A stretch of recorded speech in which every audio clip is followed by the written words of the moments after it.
Hepinize selam arkadaşlar.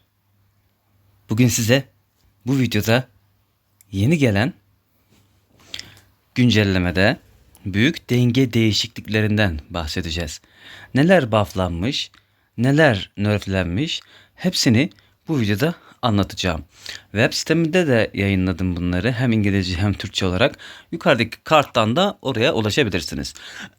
Öncelikle arkadaşlar dronlar için radar menzilini 13 kilometreden 8 kilometreye düşürüldüğünü duyuralım. Dronlara ilişkin hız ve manevra kabiliyetleri parametreleri de biraz değişti. Yani turbo prop dronlar jet motorlu dronlara göre daha düşük hızla ancak daha yüksek manevra kabiliyetine ve daha yüksek hedef görünürlüğüne ve tespitine sahiptir. Daha yüksek hedef görünürlüğü ve tespitine sahiptir. Evet, çoğu füzenin bir gemiye çarptığında oluşan darbe kuvveti düzeldi. Bu etki bazı füzelerin gemiye çarpıp neredeyse devrilmesine neden olduğunu görüyorduk. YJ-12A füzesinin harici füze konteynerlarında 45 derecelik açıyla fırlatılması sırasında oluşan yörünge hatası düzeldi. Artık füze suya düşmüyor. CH-7 Rainbow savaşta silah yuvasının sırası düzeltildi ve ayrıca serbest düşen bombaları seçerken kamera düzeldi. PS hava soğumasının yeniden dengelenmesine devam ediyor.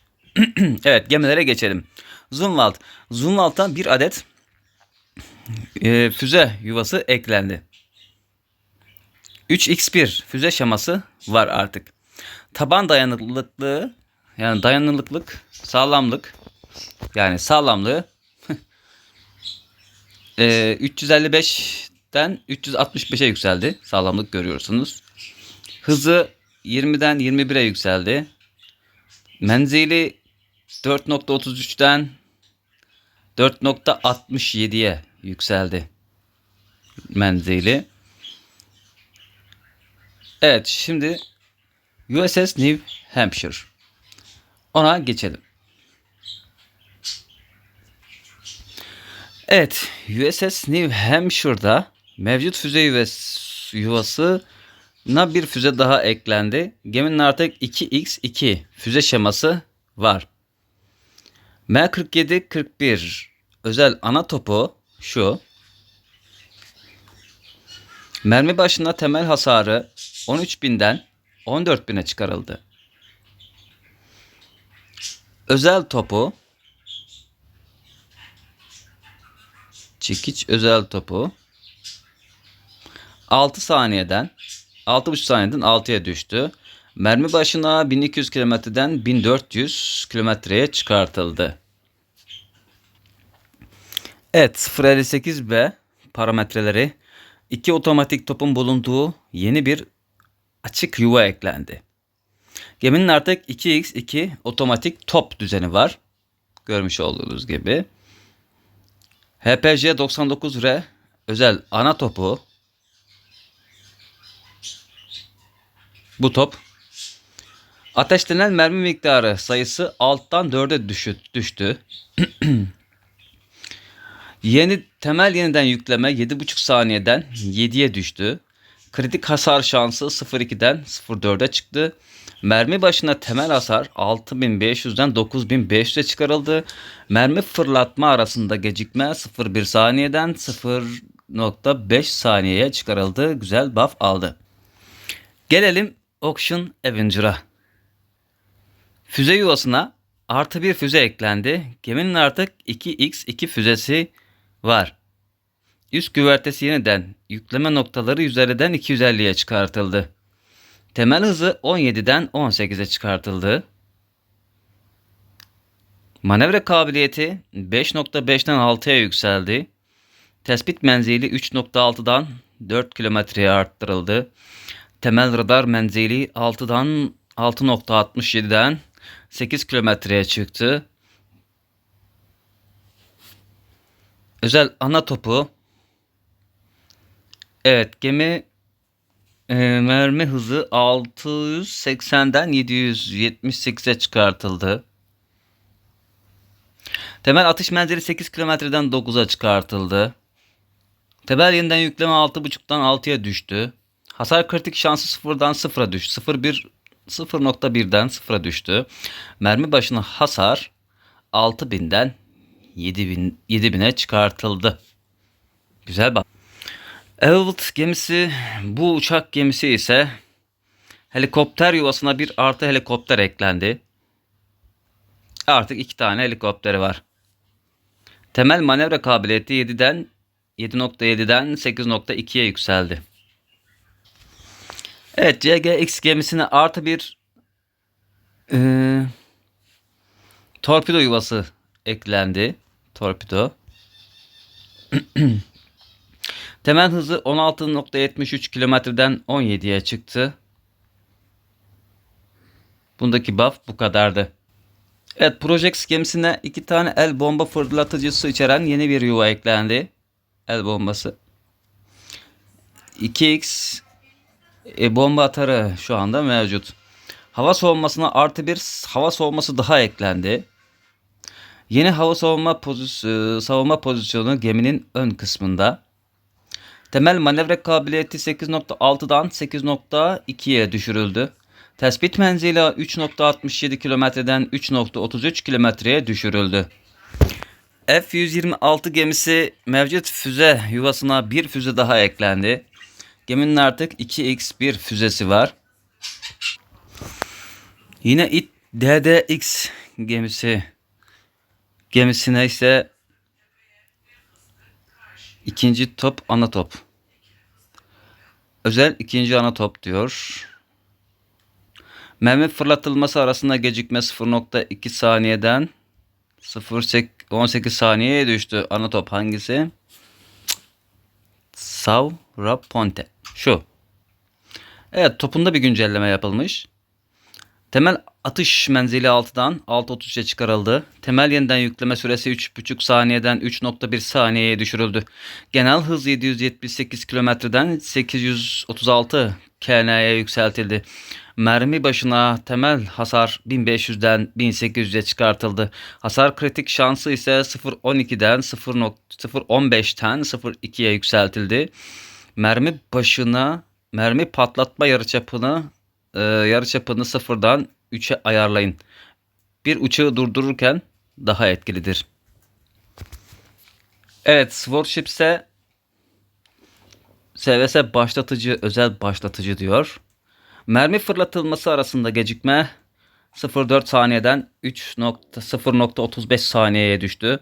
Salvoda ateşlenen mermi sayısı 8'den 6'ya düştü. Temel yeniden yükleme 10 saniyeden 9 saniyeye düştü. Maksimum hız 301 kilometreden 369'a yükseltildi. Hızı yükselmiş. Genel mermi yörüngesi %25 azaldı. Mermi başına temel hasar 4500'den 5000'e çıktı. Mermi dayanıklılık 40'tan 80'e çıktı. Baya bir nerf yemiş yani. Evet, bu Shark gemisine geçecek olursak. Remore X uzaktan fırlatılan gemi füzeleri için özel İHA. Şu. Radar menzili 8 kilometreden 9'a çıkartıldı. Hızı 63'ten 70'e yükseldi. Evet, füze fırlatma menzili 4'ten 6.67'ye çıkartıldı. Taban dayanıklı onu söyleyemiyorum ya. 4000'den 5000'e çıktı. BS CN-120 özel gemi topu. Bu top temel yeniden yükleme 5.8'den 5.5 saniyeye düştü.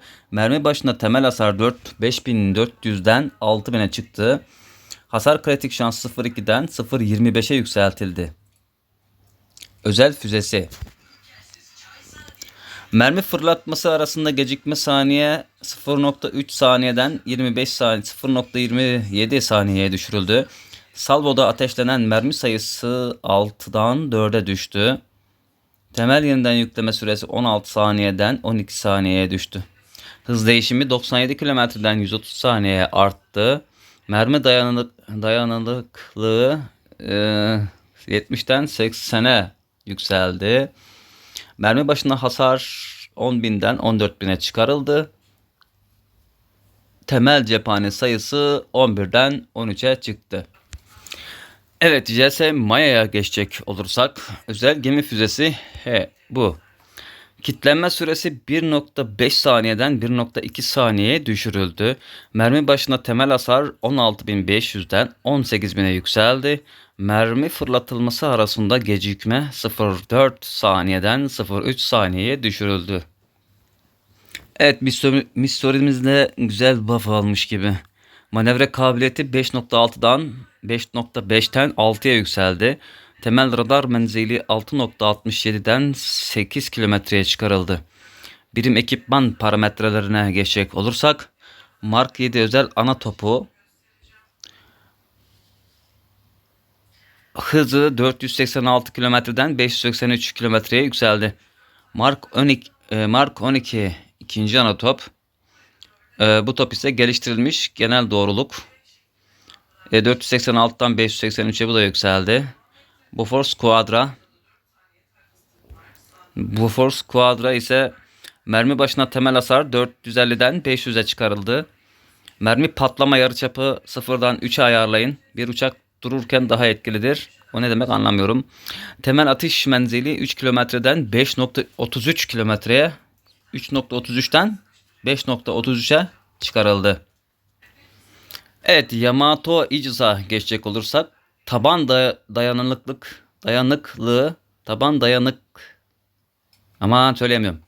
O işte sağlamlığı biz sağlamlık diyelim. 405'ten 440'a çıkarıldı sağlamlık. Tespit menzili 3.67'den 4'e arttırıldı. Temel manevra kabiliyeti 6.2'den 7.2'ye yükseldi. Birim ekipman parametresi ise Type 94 Mod 2 ana topu hızı 486'dan 680'e yükseldi. Geliştirilmiş genel doğruluk. Patlama hasarını ayarla. Vuruş başına 400 hasar. Patlama yarıçapı ise 200 metre ayarla. Tip 12 SMS özel füzesi ise mermi sayısı 1'den 2'ye arttı. Mermi fırlatması arasında kurulum gecikmesi 0.5 saniyeye kadar. Mermi başına temel hasar 14.000'den 8.000'e düştü. Temel cephane sayısı 18'den 14'e düştü. Hız değişimi 194 kilometreden 130 saniyeye düştü. Mermi sağlamlığı 100'den 80'e çıktı.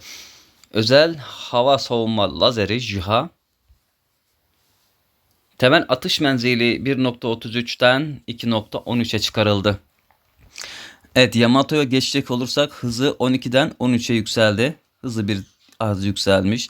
Manevra kabiliyeti 5.2'den 6'ya yükseldi. Birim ekipman parametresi özel ana topu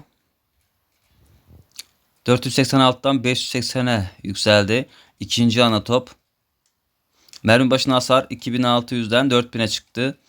Hava soğuma silahı, özel hava soğuma silahı. Anti-air gun.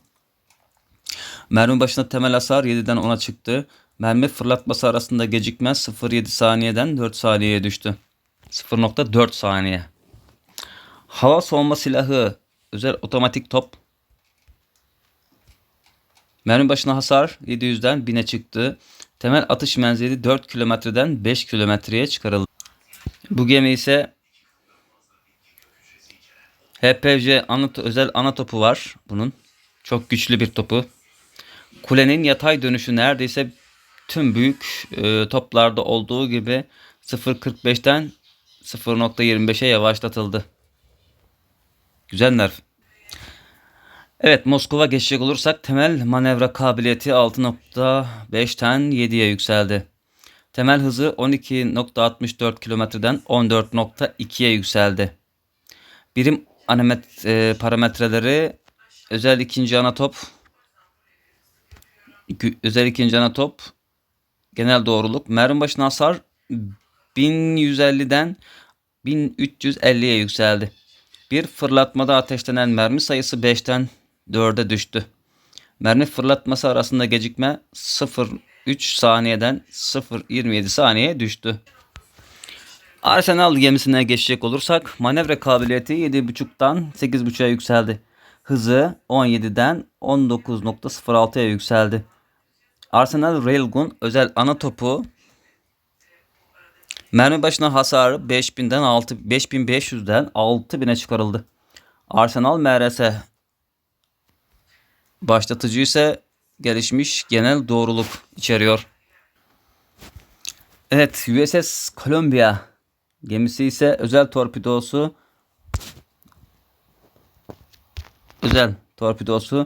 4 kilometreden 7 kilometreye çıkarıldı. Mermi başına hasarı 8000'den 10.000'e çıktı. 8500'den 10.000. Mermi sağlamlığı 5500'den 7500'e çıkarıldı. Cephane sayısı 18'den 15'e düştü. Özel Tomahawk hızı 340'dan 380'e yükseldi. Taban yeniden yükleme süresi 15 saniyeden 14 saniyeye düştü. Mermi başına hasarı 14.500'den 15'e çıktı. Kilitlenme süresi 2,5 saniyeden 2 saniyeye düştü. Güzel. Güzel buff almış gibi. Evet, Belgorod'a geçecek olursak Poseidon özel torpidosu 40.000 sağlamlığı 41'den 27.500'e düştü. Maksimum hızı 87'den 81'e düşürüldü. Evet, Bayraktar'ın son J füzesi 2 saniyeden cephane sayısı 2'den 3'e çıkarıldı. Hız değişimi 68 kilometreden 107 kilometreye arttırıldı. Atak 2'nin Cirit füzesi var. Cephane sayısı 5'ten 4'e düştü. Bir fırlatmada ateşlenen mermi sayısı 2'den 4'e çıkarıldı. Ateş menzili 3,67 kilometreden 5'e çıkarıldı. Yeniden yükleme süresi 4 saniyeden 4500 saniye çıkarıldı. Kilitlenme süresi 1500 saniyeden 0,2 saniyeye düşürüldü. Mermi başına hasarı 2500'den 2000'e düşürüldü. Kritik şansı 0,15'ten 0,1'e düşürüldü. Kuzgun güdümlü bombalar TFX saldırı uçağı. Ona geçelim. Evet, şimdi TFX saldırı uçağında yeniden yükleme 16 saniyeden 8'e düşürüldü. Hız değişimi 38 kilometreden 76 kilometreye arttı. Mermi sağlamlığı 90'dan 100'e çıkarıldı. Çakır füzesi mermi fırlatılması arasında gecikme 0,6'dan 0,2'ye düştü. Kilitlenme süresi 1,7 saniyeden 1,5 saniyeye düşürüldü. Yeniden yükleme süresi 5,3 saniyeden 5,5 saniyeye çıkartıldı. Atış menzili 6,3 kilometreden 66,7 kilometreye çıkartıldı. Mermi başına hasarı 9000'den 11'den çıkartıldı. Füze sağlamlığı 35'ten 50'ye çıkartıldı. Füze sağlamlığı.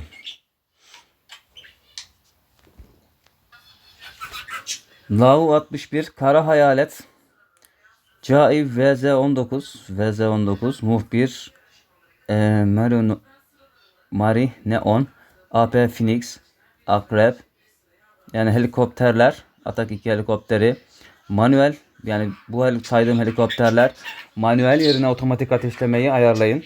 Ateş menzili 3,3 kilometreden 4'e çıkarıldı. Yeniden yükleme süresi 10 saniyeden 9 saniyeye düşürüldü. Geliştirilmiş genel doğruluk. Mermi başına hasarı 1500'den 1600'e çıkarıldı. VZ-19 Viper helikopterleri mermi fırlatılması arasında gecikme saniyesi 0,2'den 0,14 saniyeye düşürüldü. Yeniden yükleme 6 saniyeden 7 saniyeye çıkarıldı. Gelişmiş doğruluk geliştirilmiş. Genel mermi hızı 486'dan 544 yükseldi.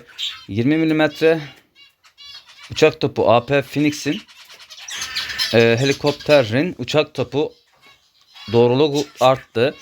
20 mm Gatling uçak topu Akrep helikopterinin doğruluğu arttı yine. Fujin helikopteri menzili 2,6'dan 3,33 kilometreye çıkarıldı. Mermi başına hasarı 480'den 5'te çıkarıldı.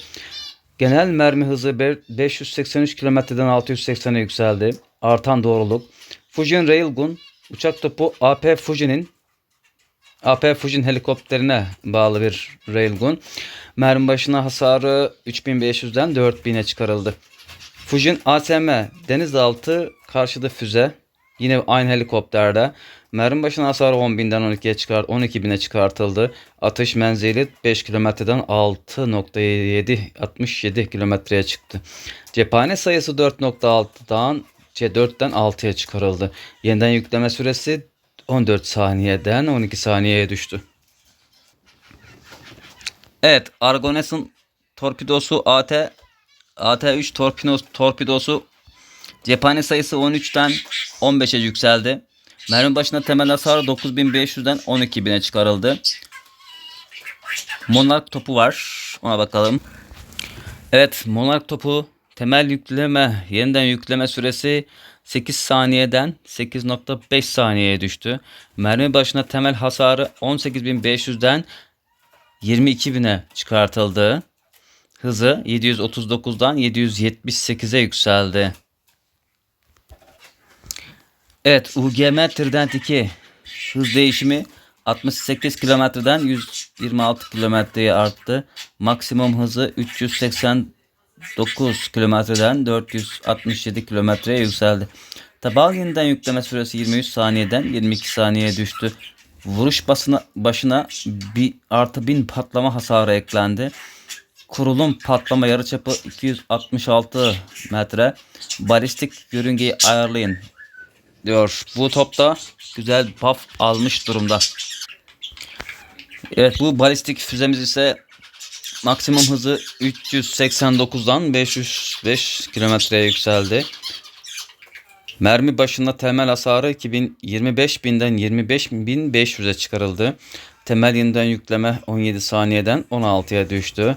Balistik yörüngeyi ayarlayın. Önceden daha yüksek diyor. Evet. Sonra Blue'ya geçelim. Evet, Blue füzemiz hız değişimi 29'dan 50'ye yükseldi. Maksimum hız 389'dan 486'ya yükseldi. Füze sağlamlığı 170'ten 200'e çıkarıldı. Temel yeniden yükleme 29 saniyeden 28 saniyeye düşürüldü. Balistik yörüngeyi ayarlayın diyor. Neyse. RPS-15 füzesi yükleme süresi 9'dan 11 saniyeye yükseldi. Temel atış menzili 9.33'ten 8'e düştü. Salvoda ateşlenen mermi sayısı 1'den 2'ye yükseldi. Mermi başına temel hasarı 15.000'den 13.500'e düştü. Temel cephane sayısı 18'den 10'a düştü. Füze sağlamlığı 80'den 60'a düştü. Scalp Naval füzesi ise mermi başına temel hasarı 20.000'den 22.000'e yükseldi. Füze sağlamlığı 125'ten 150'ye yükseldi. Hız değişimi 77 kilometreden 116 kilometreye arttırıldı. Brahmos füzesi arkadaşlar sağlamlık 20'den 40'a çıktı. Mermi başına hasarı 15.000'den 16.000'e yükseldi. Hedefe kitlenme süresi 2.2 saniyeden 2.2 saniyeye düşürüldü. RIM 161 füzesi kitlenme süresi 1.5 saniyeden 0.5 saniyeye düştü. Temel yeniden yükleme 8.5 saniyeden 7 saniyeye düştü. Artan genel hız ve yönlendirme. RIM 174 füzesi ise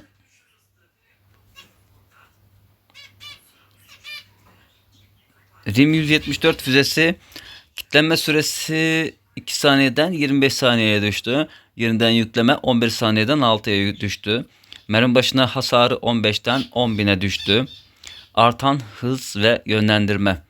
S Prometheus füzesi ise